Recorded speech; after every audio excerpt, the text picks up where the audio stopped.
روزگار دینا، یعنی وہ ملک جدھر سرمایہ کاری شروع ہو، جدھر کارخانے لگیں، جدھر کسانوں کی مدد ہو، اور میں کسانوں کے اوپر پھر سے آخر میں بات کروں گا.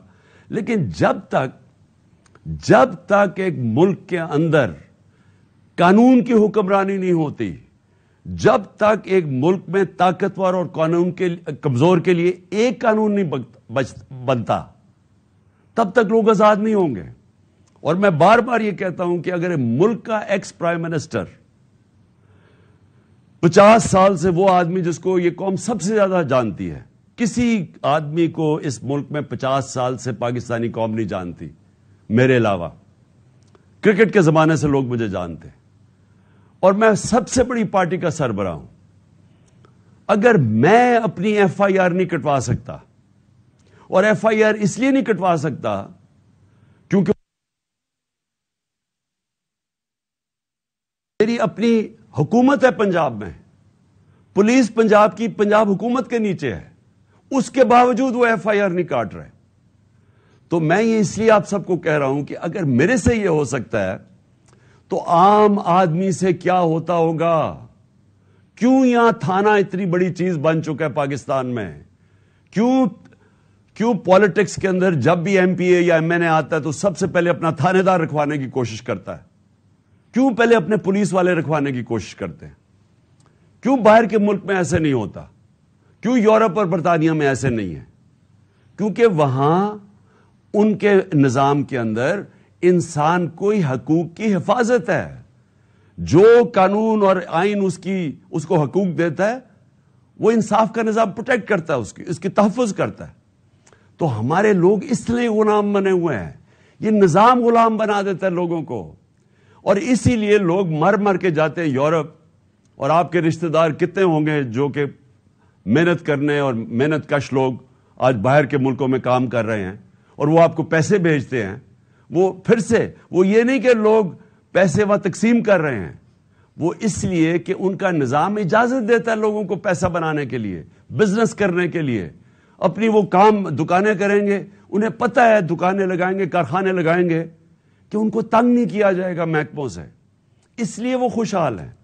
یہ میں جو دوسری میری آپ کی بات ہے کہ یہاں سرمایہ کاری بھی تب آئے گی، ملک اٹھے گا بھی تب جب ہم اس ملک کے اندر قانون کی حکمرانی ہوگی. سب سے بڑا ہمارا اثاثہ ہے بیرون ملک پاکستانی. اور یہ جو آپ گجر خان میں خاص طور پہ گجرات، یہ سارا جو بیلٹ ہے، اس سے بہت زیادہ لوگ وہاں باہر بیٹھے ہوئے ہیں. تو وہ جو لوگ ہیں جو وہ پیسے بنا لیتے ہیں، جو اپنے کاروبار شروع کر دیتے ہیں، ان کا دل ہے پاکستان میں آنے کا، لیکن وہ کیوں نہیں آتے؟ کیونکہ میں ان بیرون ملک پاکستانیوں کو پچھلے 40 سال سے جانتا ہوں. انہوں نے میری مدد کی شوکت خانہ بنانے میں، کرکٹ کے زمانے سے میں جانتا تھا. پھر تحریک انصاف کو یہ پیسے بھیجتے ہیں.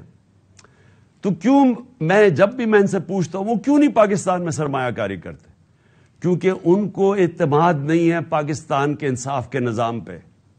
ان کو خوف یہ ہے کہ اگر وہ یہاں کاروبار شروع کریں گے تو ہر قسم کی رکاوٹیں سامنے کھڑی ہوں گی، اور ان کی حفاظت نہیں کرے گا پاکستان کا جو انصاف کا نظام ہے. تو اس لیے یہ جو آپ کی ہماری جو تحریک ہے یہ چلتی رہے گی. یہ انشاءاللہ الیکشنز بھی اناؤنس ہو جائیں پھر بھی یہ چلتی رہے گی جب تک اس ملک میں قانون کی حکمرانی نہیں آئے گی، اور جب تک کہ طاقتور اور کمزور ایک طرح قانون ان کو دیکھے گا. ایک ہی نظر سے کمزور اور طاقتور کو جب تک نہیں دیکھیں گے یہ ملک آزاد نہیں ہوگا، خوشحال نہیں ہوگا. اعظم سواتی ملک کا سینیٹر، صرف اس نے تنقید کر دی ایک ٹویٹ کے اندر. بابر ستار جو اسلام آباد ہائی کورٹ کا جج ہے، اس نے کہا ہے کہ ایک تنقید کے اوپر آپ ایک ٹویٹ کے اوپر کسی کو آپ غدار نہیں بنا سکتے. لیکن جو اس سے ہوا، بچوں کے، میں پھر سے کہتا ہوں کہ تصور کریں، آپ سب تصور کریں کہ آپ کے پوتا اور پوتی ہیں.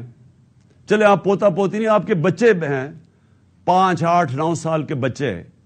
آپ تصور کریں کہ اس کے سامنے رات کے 3 بجے لوگ گھستے ہیں آپ کے گھر میں، کوئی وارنٹ نہیں ہوتی، اور بچوں کے سامنے آپ کو مارنا شروع کر دیتے ہیں، اور پھر آپ کو لے کے جاتے ہیں اور حوالے کرتے ہیں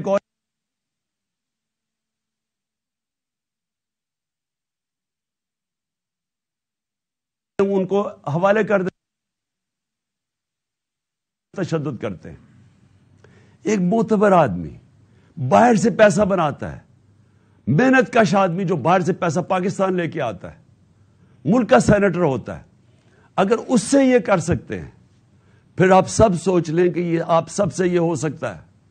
اس لیے آپ کو سٹینڈ لینا چاہیے، کیونکہ جب ایک قوم حق اور سچ کے لیے ظلم کے خلاف کھڑی ہوتی ہے، جو ہمارا دین ہمیں حکم کرتا ہے کہ ظلم اور ناانصافی کے سامنے کھڑا ہونا جہاد ہے.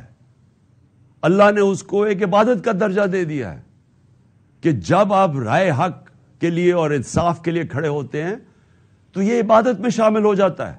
اور اس میں اگر انسان اپنی جان کھوتا ہے تو وہ شہید کرایا جاتا ہے. جس طرح ارشد شریف شہید، اس نے رائے حق پہ کھڑے ہو کے دھمکیوں کے باوجود وہ کھڑا رہا، اس کے اوپر ملک سے بھی باہر جانا پڑا لیکن وہ ہٹا نہیں ہے حق اور سچ سے اپنی جان دینی پڑ گئی، جان کی قربانی دی اس نے، لیکن وہ ہٹا نہیں. تو ہم سب، ہماری قوم کے اوپر اب یہ لازم ہے کہ ہم اب ڈیمانڈ کریں کہ ان لوگوں کو انصاف ملے. ایک پاکستان کا نمبر 1 انویسٹیگیٹو صحافی جس کی ضمیر کی کوئی قیمت نہیں تھی، اس سے یہ ہوا ہے، ملک کے سینیٹر سے ہوا ہے، پاکستان کے ایکس پرائم منسٹر سے یہ ہوا ہے. ہمیں اگر انصاف نہیں ملے گا تو باقی کس کو ملے گا اس ملک میں انصاف؟ تو لہٰذا یہ مارچ جو ہے یہ ایک، ہم اس کو عبادت سمجھ کے کریں. یہ جہاد ہے، میں اس کو جہاد سمجھتا ہوں. مجھے یہ جس طرح انشاءاللہ میں ٹھیک ہوں گا، اور کل میں بتاؤں گا کہ انشاءاللہ میں پنڈی کب آؤں گا اور کس دن. میں چاہتا ہوں سارے پاکستان سے لوگ پنڈی آئیں اور اس میں شرکت کریں ہماری حقیقی آزادی کی مارچ میں. ساری قوم کو پتہ چلے کہ یہ پاکستانی قوم جاگی ہوئی ہے. یہ ظلم اب یہ نہیں برداشت کرے گی کہ جو طاقتور ہو وہ جو مرضی کر دے، وہ چوری کرے، ڈاکے مارے، پیسہ ملک سے باہر لے جائے، لندن کے بڑے بڑے محلوں میں وہ رہے، اس چوری کے پیسے میں جواب بھی نہ دے کہ پیسہ کدھر سے آیا ہے. ٹبر سارا باہر بیٹھ جائے اور وہاں بیٹھ کے پاکستان کے فیصلے کرے اور اپنے کیسز بھی معاف کروا لے. بچارے جیلوں کے اندر چھوٹے بچارے لوگ بھرے ہوئے ہیں، غریب لوگ بھرے ہوئے ہیں جیلوں میں. اور میں نے جو چند دن جیلوں میں گزارے، غریب لوگ تھے سارے وہاں. مجھے کوئی طاقتور ڈاکو وہ جیل میں نہیں نظر آیا، سب غریب لوگ تھے. اور وہ لوگ چوری کریں تو جیل میں. ایک جو میرا کمرہ صاف کرتا تھا، ایک قیدی، تو میں اسے پوچھا، میں نے کہا تم نے کیا جرم کیا ہے؟ اس کا جو جرم تھا زیادہ سے زیادہ اس کو 6 مہینے جیل میں گزارنے چاہیے تھے، کیونکہ وہ غریب آدمی ہے. وہ 6 سال جیل میں تھا کیونکہ پوچھنے والا کوئی نہیں عام آدمی کو. کئی دفعہ ایسا ہوا ہے کہ لوگ مر چکے ہیں، جیلوں میں مر چکے اور بعد میں پتا چلا بے قصور ہیں، اور قصور ان کی غربت یا کمزوری ہے. تو ایک طرف وہ ہے اور ایک طرف اربوں روپے کا ڈاکہ مارو اور باقی ڈیل کرو، اور ڈیل کر کے NRO لے لو، پہلے جنرل مشرف سے لے لو، اب اس دور میں لے لو، اور بیٹھ کے جناب پھر پاکستان کے فیصلے کرنے شروع کر دو. مجرم اس ملک کے فیصلے کر رہے ہیں. یہ جو نواز شریف بیٹھا ہوا ہے وہاں، سارے ملک کو داؤ پہ لگایا ہوا ہے. سارے ملک کو پتا ہے کہ آج الیکشن کے علاوہ کوئی راستہ نہیں ہے پاکستان کا اس دلدل سے نکلنے کے لیے. اگر ہم اپنے معیشت کو مزید تباہی سے بچانا ہے، سب کو پتا ہے کہ صرف ایک ہی راستہ ہے کہ ایک صاف اور شفاف الیکشن ہو، ایک مضبوط حکومت آئے جو آئے 5 سال کے لیے، اور اس کے بعد ہماری جو معیشت ہے وہ پھر اٹھے گی. کیونکہ لوگوں کو اس وقت اعتماد ہوگا کہ ہم آج پیسہ لگائیں گے تو ہمارا پیسہ 5 سال تک کم از کم ایک حکومت ہے. آج نواز شریف الیکشن کروا نہیں رہا ایک وجہ سے، ملک کی نہیں وہ اس کو فکر، اس کا تو پیسہ ہی باہر پڑا ہے.